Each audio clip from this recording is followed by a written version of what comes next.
Nous allons finir les chaînes de caractères. Maintenant, nous tombons sur les listes. Les listes, en fait, ce sont des tableaux qui sont capables de contenir tous les types de variables, y compris les listes elles-mêmes. La déclaration est toute simple. On met le nom de la variable, égal, on met des crochets.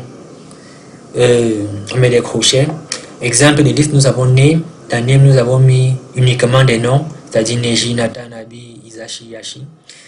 Ensuite, nous avons une liste qui contient uniquement des entiers, de ces nombres-là. Maintenant, nous avons une liste qui contient des chaînes de caractères, des entiers, des réels, des flottants. Donc, une liste peut contenir n'importe quel type de variable. Et enfin, nous avons une liste qui contient un entier, une chaîne de caractères et une autre liste même, et encore un flottant. Donc, la liste peut vraiment contenir n'importe quel type de chaîne de caractères. Et il faut se noter que les listes sont concaténables, tout comme les chaînes de caractères. Par exemple, là, c'est fait couleur. J'additionne la liste ici. Cette liste, j'aurai une seule liste qui contiendra les 4 valeurs ici présentes. Maintenant, donc, on veut voir la sélection des listes qui est très délicate. En fait, la sélection des listes permet de choisir une partie dans une liste à extraire pour la mettre quelque part ou bien pour l'afficher. Par exemple, si j'ai cette liste qui est 5, 38, 10, 25 et que je veux par exemple afficher seulement l'élément 10, et bien je vais faire nombre entre crochets 2. Pourquoi 2? Si on compte bien là, on a le premier élément, le deuxième, le troisième et le quatrième élément. Mais pourquoi liste 2 affiche-t-il 10 au lieu de 38? C'est simple. En programmation, les index commencent à 0. Donc là, nous aurons l'élément 0, 5, l'élément 1 qui est 38, l'élément 2 qui est 10 et l'élément 3 qui est 25. Donc si je demande d'afficher liste 0, nombre 0, ça m'affiche tout l'élément 5. Si je demande d'afficher nombre 2, ça m'affiche l'élément 10. Donc print nombre 2 me donne 10. J'espère que vous avez compris l'indexation dans les listes. Ça commence à 0. Donc le premier élément est 0 et le dernier élément est moins 1. Ou tout simplement croix si vous voulez. Maintenant, print liste 1 à croix. C'est-à-dire 0, 1, voici l'élément 1, 2, l'élément 2, croix, l'élément croix. Donc j'affiche de 1 à croix. Mais ça m'affiche uniquement 38 et 10. Pourquoi? Parce que quand je mets 1 à croix, Python compte à partir de l'élément 1 jusqu'à l'élément de l'élément n qui est ici là 1 jusqu'à l'élément n-1 qui est ici là croix, c'est-à-dire croix moins 2, croix moins 1 qui est 2. Nous avons compté les éléments 38 et 10 uniquement. Donc ici on nous explique que si on met 2, 2.2 veut dire qu'on va compter à partir de 2. On va compter 2 à partir de l'indice 2 jusqu'à l'indice 2 et l'indice 2 lui-même étant exclu entre l'élément 1 et l'élément 2.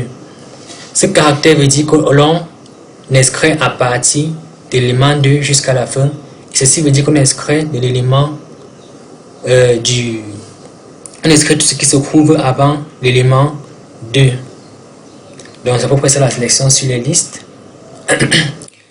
On peut également faire des opérations sur les listes, à savoir, on peut créer une liste, c'est-à-dire la mettre en ordre. On peut ajouter un caractère dans une liste à la fin en utilisant la fonction wrappend.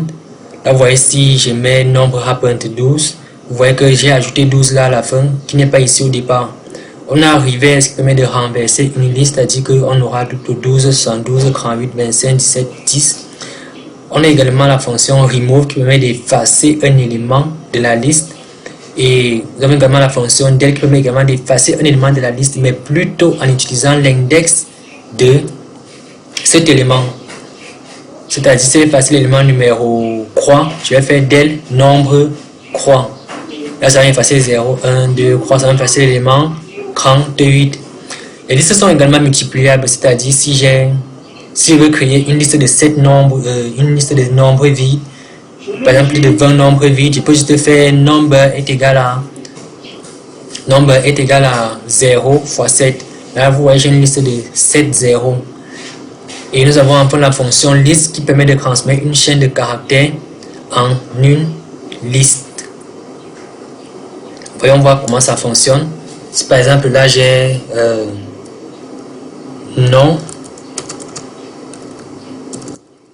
est égal à Neji Yuga et que je fasse table, c'est-à-dire mon tableau est égal à liste nom. Si j'imprime table, vous voyez que j'ai une liste où chaque lettre correspond à un élément de ma liste. Donc c'est à peu près ça, les listes. Nous allons voir les tuples, c'est juste des listes non modifiables et elles se définissent par des parenthèses, concrètement listes qui sont définies par des crochets. Les tuples, elles se définissent par des parenthèses. Là par exemple nous avons pays, Cameroun, France, Pays-Bas. En fait, un tuple peut contenir n'importe quel type de variable, mais une fois que les variables sont à l'intérieur, elles ne peuvent pas être modifiées comme dans une liste. Donc nous n'aurons pas toutes ces opérations, par exemple ajouter, créer, renverser. C'est impossible dans un tuple. Le tuple lui contient uniquement des valeurs qui ne peuvent être modifiées. Ensuite, nous avons la fonction tuple qui permet de transformer une liste ou une chaîne de caractères en un tuple. Enfin, pour terminer, nous allons voir les dictionnaires. Pour créer un dictionnaire en Python, nous avons deux alternatives. Nous avons soit la fonction dict, soit utiliser les accolades. Pour ajouter un élément dans un dictionnaire, nous procédons comme suit. Nous mettons dictionnaire, nous mettons la clé et là nous associons la valeur.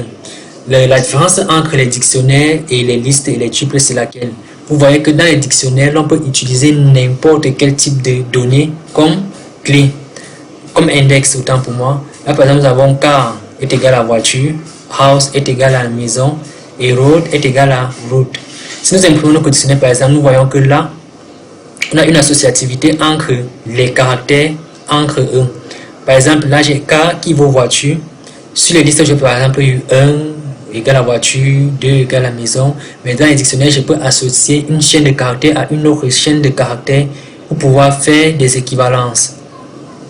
Pour effacer un élément dans un dictionnaire, je peux utiliser la fonction del. Comme d'habitude, je mets del, je mets la clé du dictionnaire entre parenthèses. Par exemple, là, si je vais effacer car, je mets del car, vous voyez, ça me retire car et voiture. C'est-à-dire, ça effacer cette première partie. Maintenant, les méthodes des dictionnaires, nous avons la méthode values. La méthode values permet de renvoyer en fait les valeurs associées aux clés. Par exemple, si je mets mon dictionnaire FREN.values, qu'est-ce que j'aurai comme valeur? Eh bien, j'aurai toutes les correspondances des clés, c'est-à-dire maison et route. Si j'utilise à l'inverse qui, j'aurai plutôt toutes les correspondances des valeurs, c'est-à-dire les clés, house et road. Item permet d'afficher les deux, c'est-à-dire les clés et les valeurs. Les clés et les valeurs. Et enfin, nous avons copie, qui permet de faire une copie du dictionnaire. Et bien les génies, nous arrivons au terme de cette seconde vidéo et de la dernière sur le chapitre 1 parlant des variables et des opérateurs arithmétiques. Si vous avez apprécié les explications ou bien la vidéo, n'oubliez pas de partager et de vous abonner pour ne pas rater les prochaines vidéos. Sur ce, à la prochaine.